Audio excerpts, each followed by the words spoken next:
かな。よし、気合い入れていきます。よし、テイク2だぜ。散々いろいろ話してOK。 まあね、いいものやっぱ楽しんでもらわなきゃしょうがないから。そうだね。今台湾います。イエス、台湾に着きました。着きました。シーズン3。そう始まりましたね。ね、マジ久しぶりだよ。だって5ヶ月空いてるからね。そうインドネシア編が2018年の10月に行って、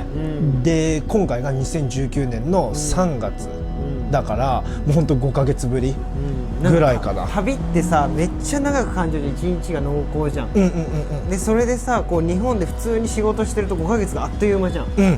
で確かにこんななんかこう旅が濃厚な分さ、こう5ヶ月っていうのがさ、すごい早く感じちゃって。確かにそうだね。ね、わかるわかる。びっくり。なんかよく言われるのがさ、やっぱ新しいことを経験してないと、なんかただただ毎日がどんどん過ぎていってしまう、で新しいことを経験すると一日がすごく長く感じる、だからそういう意味ではやっぱり大人になっても旅し続けることっていうのは、新しいことにどんどん出会えて、そうだね、すごくいいんじゃない。まあ今回台湾ね、来たんだけど、台湾初めてね、初めてでしょね。そのなんか俺はなんか初めて海外に来たのが7年前で、それが台湾だったんだよね。まあ俺のおじさんが台湾人の女性と結婚して、まあその式を挙げるっていうので親族みんなで来たのが初めての、まあ海外旅行っていう感じで、それが台湾だったんだ。でもその時来たのが結構ジメジメした季節だったんだけれども、今ねちょっと寒いもんね。やばいよね。結構寒い。だからね、俺らこんな感じで上着着て、今日が3月の10日。そうだね、そうだね。これから季節的には暖かくなっていくみたいな。でちょっと過ごしやすくなって、その後蒸し暑くなるみたいな感じなんで。でもなんかこれぐらいの結構ベストじゃない？確かに確かにね。あんまり暑すぎたりジメジメしすぎたりすると、それはそれで結構しんどいなって思ってて、ただこう服に迷う。まあそうだね。次の日暑いのか寒いのか分かんないみたいな。それはあるね。だなんかこの時期に来る人は結構ね、上着何枚か持ってくるっていうのもやっぱ大事かなっていう。俺らが着く10日間ぐらい雨降ってたね、前。結構雨が降ってた日が多かったみたいで、まあ明日からは晴れるらしいから、ラッキーだよね。まあ結構ラッキーだなと思うんだけれども、まあなんか天候のね差も激しいみたいでさ、そうまあ今日朝何時に10時45分。そうだ、俺らは2人で集まって11時20分のバスに乗って東京駅から茨城空港に行くしか。初めて使った茨城空港ね、俺もそうだった。地方空港ってなかなか東京出身の俺らからすると使うことないよね。やっぱりなんか大阪行く時とかもやっぱり新幹線使うことの方が多いし、そうこれチケットでさ買う時に茨城空港って出て、あ、これ違うわみたいな話したんだよね。でよくよく調べてみると、あ、でもこれでも行けるのか。そう飛行機のチケットを買う時にやっぱりね、茨城空港聞いたことねえなみたいになって、でもなんかよくよく調べるとそこから台湾の便が出てるっていうので、本当かなって感じだったんだけど、まあ本当にやっぱりあって、無事来ることができてみたいな。でもだからなんだろう、茨城の空港に行くしかないから、まあ電車で行くのか、ね、なんかどうやって行けばいいのかなって調べたら、500円で、東京駅から茨城空港まで、その飛行機のチケット持ってる人が行けますよっていうのがあって、めっちゃ安いじゃん。ね、500円だったのね。バスは Wi-Fi もすごい充実して整ってるし、まあ1時間半とかそれぐらいでね、茨城空港まで着けるから、結構ゆったりと、1時間半あればさ、なんか寝たりもできるし、なんか仕事のメールとかもなんかいろいろ対応したりもできるから、結構使い勝手はすごい良かったかな。よかった。また次来る時も使いたいと思えたもんね。すごい良かったと思う。で茨城空港はどうだった？茨城空港はそれも充実してて、いろいろ飯食うのにも困らない。がっつりは飯は食わなかったけど、東京駅に食ってきたから。でもなんだろう、時間潰すのにも飽きないようなちゃんとできてて、そんな大きいわけじゃないけど、ナイフとかに比べて、そうでも本当になんかちょっとした時間をなんだろう、一周回るので結構時間潰せて、ちょうどなんかいいなと。ただこのなんだろう、成田みたいに大きくないから、これから旅行始まるみたいな、なんだろう、気持ちの入れ替えがしづらい。わかるわかる。なんか海外旅行っていうよりも、なんかちょっと日本国内を旅する感じがしたよね。そうそう。まあなんかでもそれでもコンビニとかも結構ちゃんとあるし、で飯食うフードコートみたいなのも充実してるから、かなりおすすめ、おすすめだよね。でなんかやっぱ広さも大きくない分、まあなんかそのなんだ成田空港とか羽田空港とかだと、まああそこの何々食べたいってなったら一回行った道を戻らなきゃいけなかったりするんだけど、その手間がないから、そういう意味ではすごい、まあ、使い勝手は良かったよね。コンパクトだったし。確かにこの成田空港、歩いてちょっと疲れるよね。そうそうそうそうもう旅まだ始まってねえのに疲れるっていうのがあるよね。まあ、その分なんかそれはそれの楽しさがね、もちろんあるんだけど、やっぱりそのコンパクトさっていうね、あんまり疲れずにさっとこう出発できた。そうだね、そうだね。でまあなんだ、飛行機乗って、こっちに向かってくるのもだいたい時間的には3時間半とか、そんぐらいだったのかな。まあ結構飛行機揺れたよね。そうだね、あれビビった。相当揺れてた。ビビりながら俺爆睡してた。もうとりあえずビビってもしょうがないから寝ようと。もう俺もなんかその中でずっとデザインとかいろいろやってたんだけれども、まあそれもやっぱ3時間半とかっていうのはすごいちょうどいいよね。そうね。なんか俺深夜ラジオとか聞きながら結構作業するのが好きで、まあなんかそれがちょうど2本目の半分ぐらいで止まるからなんか特になんか飽きもせずに、でまあちょっと仮眠もなんか少し取ったりで、なんかバランスよく楽しめる感じ。確かになんかちょうどいい感じでうまく伝えられないけど、ちょうどいい感じで、3時間とかだとね、すごいなんかいろんなことができていいから、長すぎたら長すぎたでまたそれはちょっと退屈になったりするし、時間配分難しいよね。なんか、睡眠時間こう寝すぎちゃったりとかであんまり寝れなかったりとかしなくて済むというか、で短すぎたら短すぎたでなんか制作にも集中できねえなっていうふうにもなるから、やっぱり3時間半とかそれぐらいあると、結構そう物作ってる人とかは、なんか有意義に時間使えるんじゃないかなって感じはしたかな。でまあ空港ね、台湾の空港着いて、まあ空港結構綺麗だったよ。そうでかかったしね。これもうずっとジンバルで撮ってたかったもん。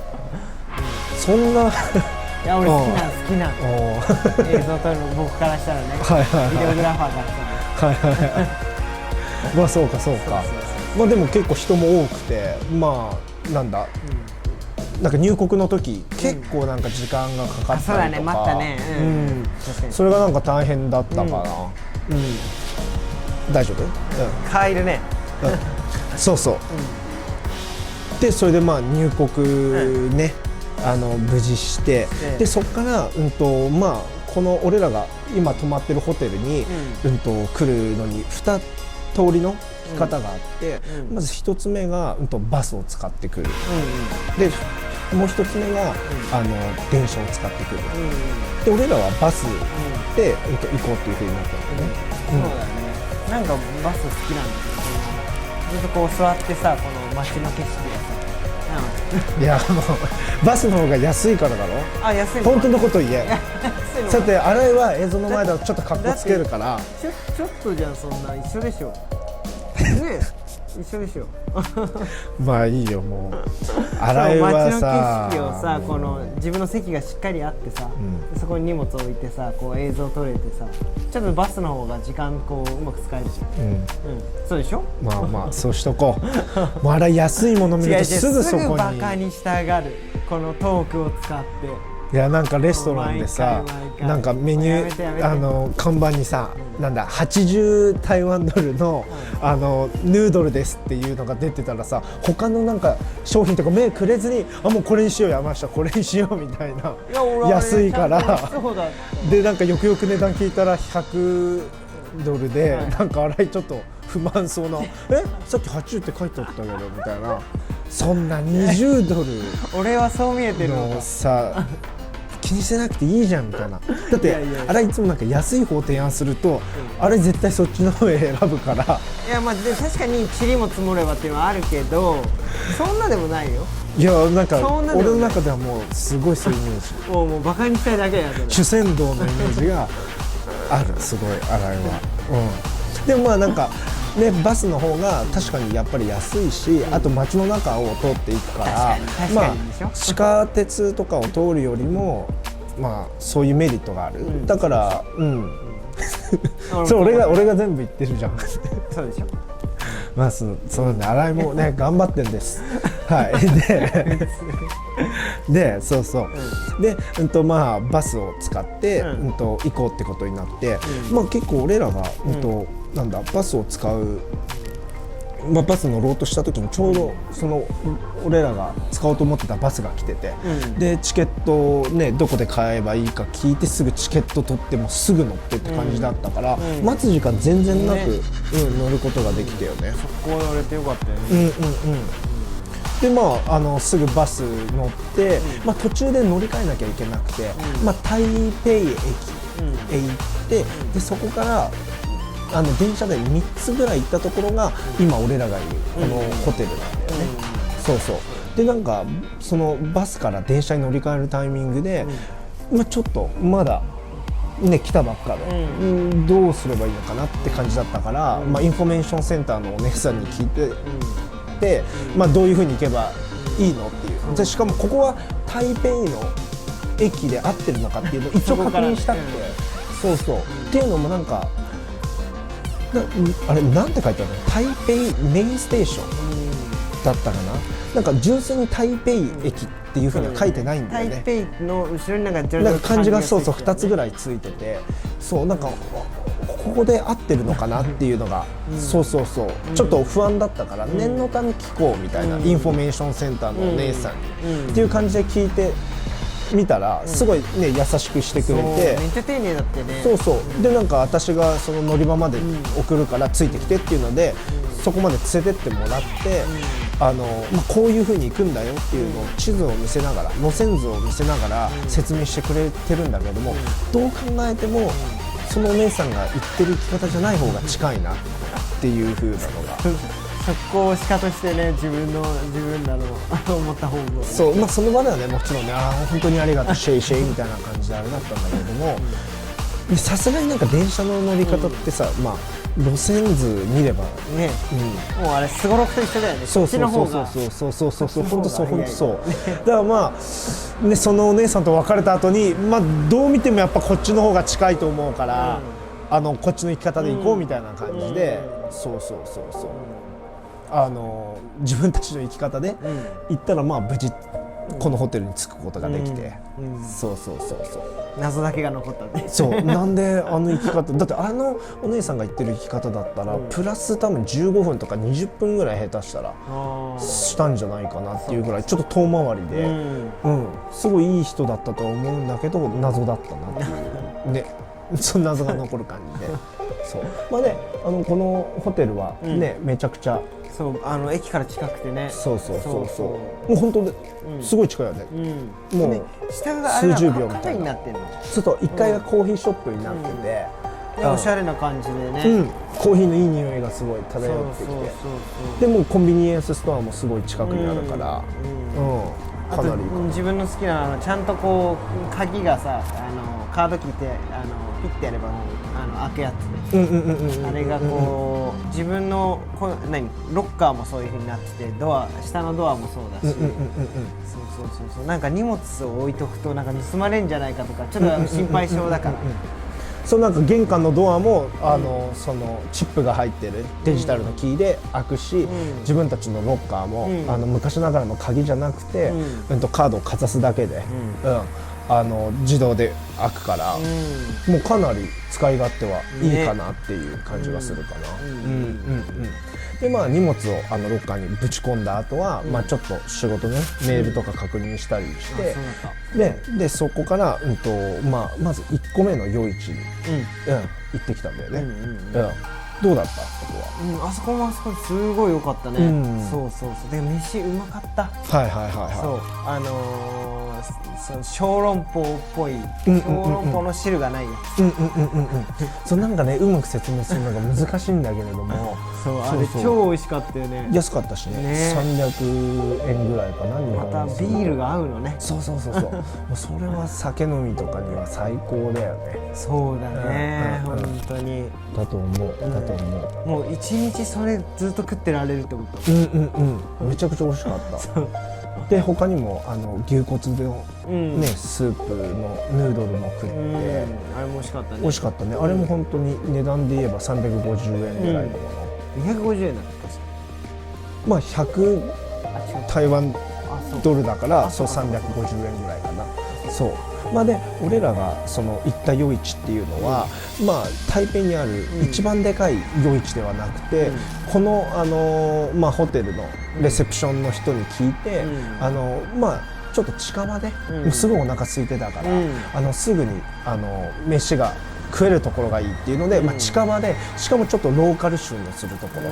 やっぱりその一番大きなナイトマーケットって、結構やっぱ観光客も多いから、値段も高くなっちゃうし、あんまそのローカルな感じはしないよっていうのを言われて、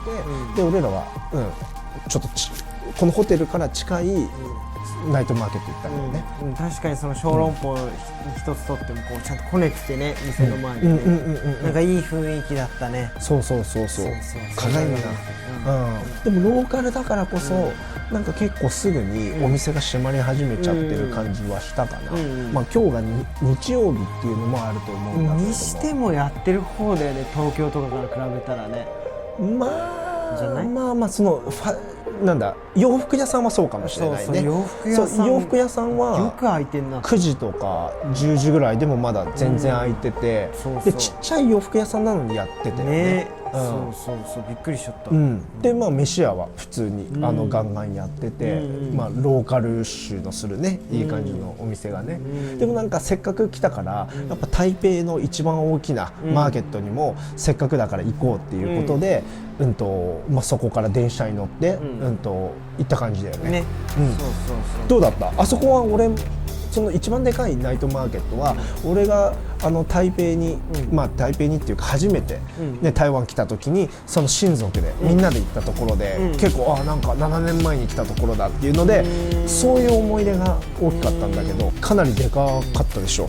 でもうまずこのナイトマーケットのはしごって初めてでしたし、こんなできるんだなと思って、なるほどね、いろんなところでやってんだな、それがまずびっくりだったのと、結構俺普通に見て大きいなって思ったんだけど、でさらにあれでしょ、7年前行った時にもっと人だらけだったんですよ。俺は7年前初めてその台湾来た時に、親族と一緒に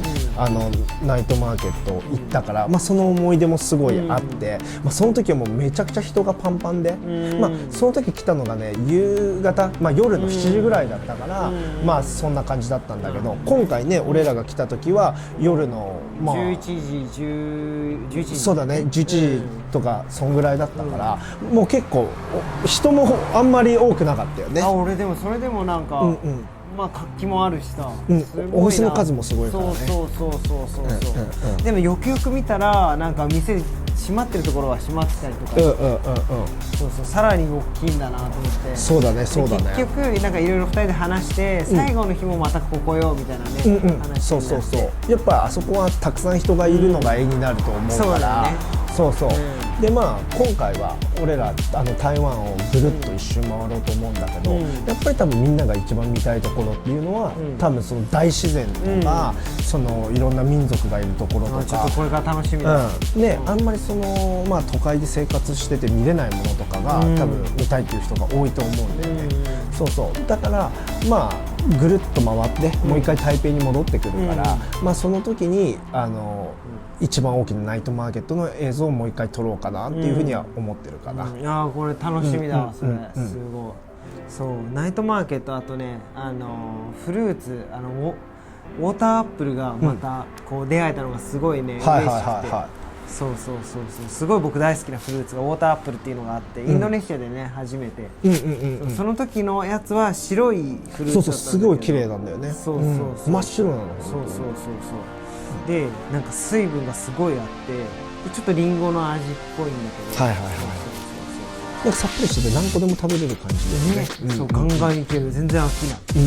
で今回こっちで見たのは赤いウォーターアップルがあって、それも結構美味しかったんだけど、前の方が甘みが強かったよね。そうだね。今回なんか食べたのちょっと若い感じがする。あれだったかな。でもね、なんか日本にないこのフルーツもう毎回楽しみなんだよね。あれすごいフルーツ大好きだ。なんかそんな感じですごいね、それ楽しめた。でも他にもなんかね、めちゃくちゃ大きなチキンとかがあって、自分の顔よりもでかいんじゃないかみたいな。でそれが70ね、台湾ドルだからもうまあ300円ぐらいで、結構2人でも食いきれなくてね、3人4人でも全然いいんじゃないかなみたいな。で結構その夜市を回るだけでもね、日本では見れないものをたくさん見ることができるから、まあただなんか夜市って聞くと屋台とかがあったり、なんかそれだけなのかなって思う人も多いのかもしれないけれども、もうめちゃくちゃやっぱ面白いよね。友達とかで行ったらめちゃくちゃ楽しいんだと思う。服とか見てるだけでもね楽しかったですね。ファッションとかもね、女性とかもそういうの絶対好きだろうし、もう結構な時間が潰せると思う。よかった。また俺そうだね、最後の日来るの楽しみだな。まあとりあえずそんな感じで、まあ今日は台北